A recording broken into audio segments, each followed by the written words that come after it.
साधी सोपी पारंपरिक तळणीची करंजी रेसिपी पाहूया। तर अगदी पहिल्यांदा बनवत असाल तरी परफेक्ट बनेल या पद्धतीने। तर 1 वाटी रवा घेतलाय, बारीक रवा, आणि 1 वाटी मैदा घेतलाय। तर या वाटीने नॉर्मल आपली आमटीची वाटी असते घरातली ती। आता यामध्ये अगदी चिमूटभर मीठ घातल्याने मिक्स करून घेऊ। आता यामध्ये 1-2 चमचे तूप जे आहे ते गरम करून घालायचं आहे। तूप किंवा तेलही वापरू शकतो आपण। तर रवा बारीक आणि मैदा जो आहे ते मिक्स करून घेतला आणि यामध्ये आता 2 चमचे तूप चांगलं गरम करून यामध्ये घालायचं आहे आणि मिक्स करून घ्यायचं आहे। दोन्ही हाताने तूप जे आहे ते पिठाला चोळून घ्यायचं व्यवस्थित, म्हणजे तूप जे आहे ते पिठाला चांगलं लागलं जाईल। यामुळे आपली करंजी खुसखुशीत बनायला नक्कीच मदत होते। तर आता या ठिकाणी मी तूप घालून घेतलं आहे आणि तूप गरम असेल तर सुरुवातीला चमच्याने, नंतर दोन्ही हाताने असं मिक्स करून व्यवस्थित तूप पिठाला चोळून घ्यायचं आहे। आता लागेल तसं पाणी घालून घट्टसर असं पीठ या ठिकाणी मळून घ्यायचं आहे।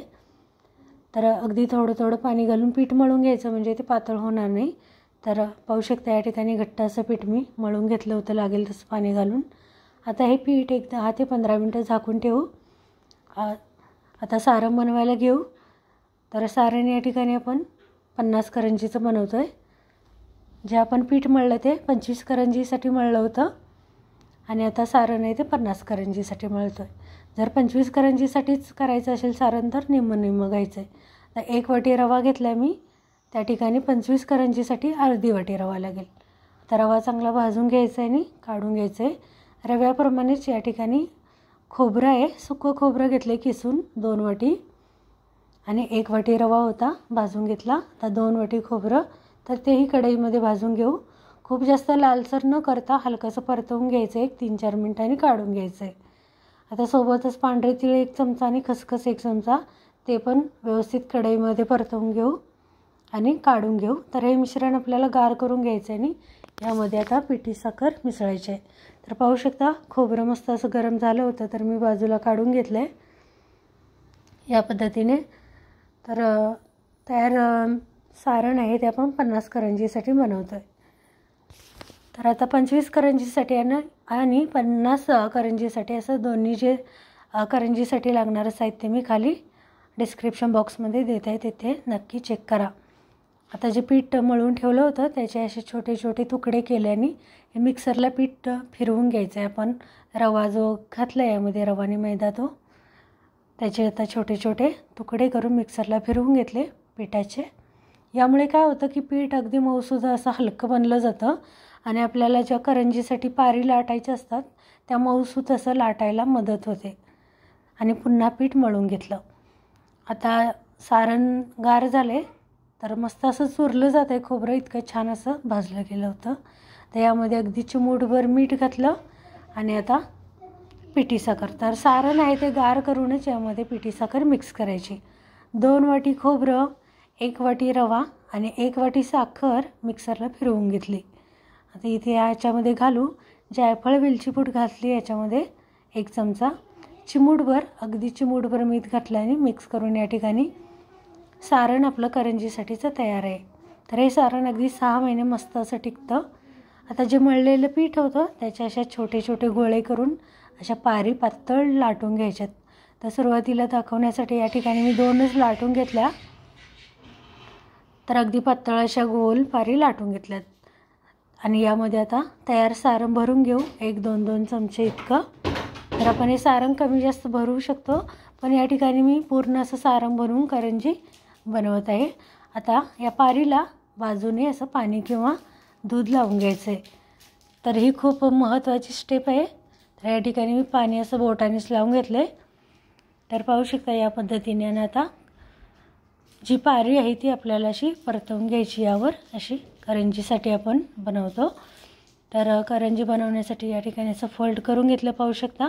आणि आता जे आपण पाणी लावून घेतलं होतं तिथं असं चांगलं दाबून घ्यायचं आहे, म्हणजे आपली करंजी आहे ती तेलामध्ये सुटणार नाही। तर व्यवस्थित दाबून घेतलं। आता फिरणी किंवा चिरणीने असं चिरून घ्यायचं आहे।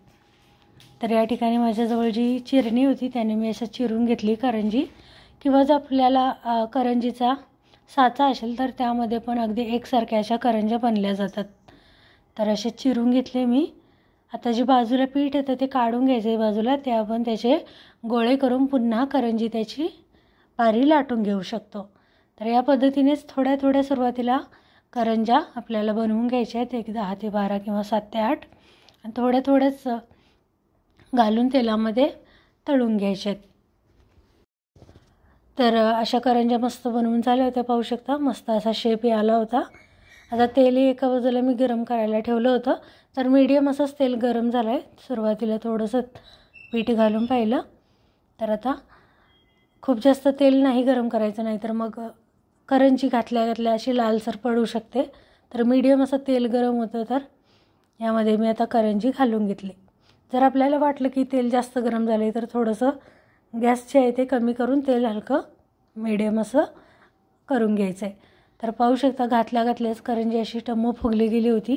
तर सुरुवातीला 4 इतक्या करंज्या घातल्या होत्या मी. तर आपण कढईच्या आपल्या शेपनुसार 4-5 असं आपल्याला जमेल तसं घालून घ्यायच्यात. तर मी परतवून घेतले, पाहू शकता, आणि किती मस्त असे बबल आलेत करंजीला. यावरूनच आपल्याला कळतं की करंजी इथे किती खुसखुशीत बनली गेली. तर या पद्धतीनेच लालसर अशी करंजी आपल्याला भाजून घ्यायची. अगदीच पांढरी शुभ्र अशी ठेवली तर मग ती जर व्यवस्थित भाजली गेली नाही तर मग मऊ पडू शकते. यासाठी म्हणून अशी हलकी सोनेरी लालसर अशी आपल्याला दोन्ही बाजूने स्लो टू मीडियम फ्लेमवर अशी तळून घ्यायची. तर अगदी खुसखुशीत अशी या पद्धतीने करंजी बनली जाते ही, आणि अगदी आपलं सारण वगैरे होतं ते अगदी बरोबर असं प्रमाण या ठिकाणी लागलं गेलं. तर रेसिपी नक्की ट्राय करा. चॅनलवर नवीन असाल, चॅनलला अजून सबस्क्राईब केलं नसेल तर सबस्क्राईब करा, सोबत बेल आयकॉन दाबा, म्हणजे अशा येणाऱ्या नवीन माझे जे व्हिडिओ असतील ते तुम्हाला त्यांचे नोटिफिकेशन सगळ्यात आधी पाहायला भेटेल. तर या पद्धतीनेच बाकीच्याही करंज्या बनवून घेतल्या, आणि तिचे आपलं तयार पीठ मळून घेतलं होतं, त्यामध्ये जवळजवळ 25 या ठिकाणी करंज्या बनवून झाल्या होत्या. आणि निम्म आहे ते सारण म्हणजे 50 करंजीचं सारण बनवलं होतं मी. तर खाली डिस्क्रिप्शन बॉक्समध्ये मी देत आहे, ते नक्की चेक करा. आणि जरी पहिल्यांदाच तुम्ही बनवत असाल तरी अगदी परफेक्ट करंजी बनेल अशी पारंपरिक करंजी रेसिपी नक्की ट्राय करा.